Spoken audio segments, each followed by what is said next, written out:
Which of the following statements is not true for cancer cell in relation to mutation. तो कौन सी statement है जो true नहीं है, ठीक है, कैंसर सेल्स से रिलेटेड और म्यूटेशन से रिलेटेड कैंसर सेल में जो होता है, ठीक है, तो कौन सी स्टेटमेंट ट्रू नहीं है।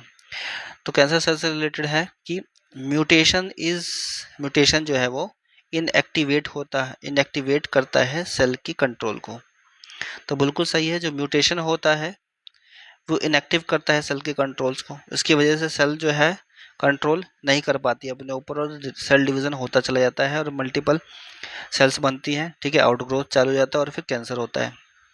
तो ये जो स्टेटमेंट है कि म्यूटेशन इनएक्टिवेट कर देता है सेल के कंट्रोल्स को, बिल्कुल सही है, सारा कंट्रोल सेल खो जाएगी, ठीक है। तो रेप्लिकेशन का एक कंट्रोल होता है, चेक पॉइंट्स जो होते हैं वो सारे खराब हो जाते हैं, ठीक है, ये सब होगा। नेक्स्ट है mutation inhibit the productions of telomerase.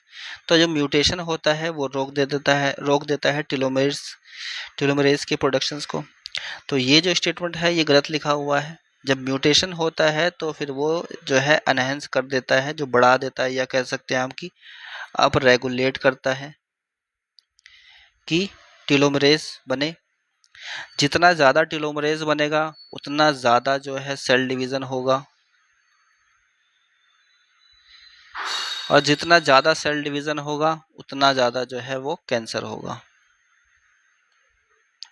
तो ये जो स्टेटमेंट है ये रॉन्ग लिखा हुआ था, ठीक है, रॉन्ग वाला ही पूछा है। बाकी भी हम देख लेते हैं। Mutation in protooncogenes accelerate the cell division. अब प्रोटोऑन्कोजीन्स के अंदर म्यूटेशन होता है तो फिर ये जो है कैंसरस हो जाता है, यहाँ पे सेल डिवीजन बढ़ जाती हैं, बिल्कुल सही है।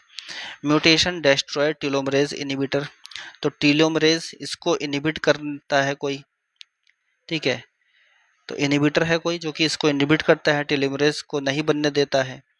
अब क्योंकि अब म्यूटेशन जो है अगर डिस्ट्रॉय कर देगा इसको ही, तो फिर क्या होगा कि टेलोमरेज जो होगा वो एक्टिव रहेगा तो सेल डिवीजन होगा, सेल डिवीजन होगा तो कैंसर होगा। तो ये जो स्टेटमेंट लिखा हुआ है कि ये डिस्ट्रॉय करता है टेलोमरेज इनिबिटर को म्यूटेशंस, तो ये भी बिल्कुल सही है। जो रॉन्ग है वो कौन सा है, ऑप्शंस बी है, ऑप्शन बी जो है वो ट्रू नहीं है।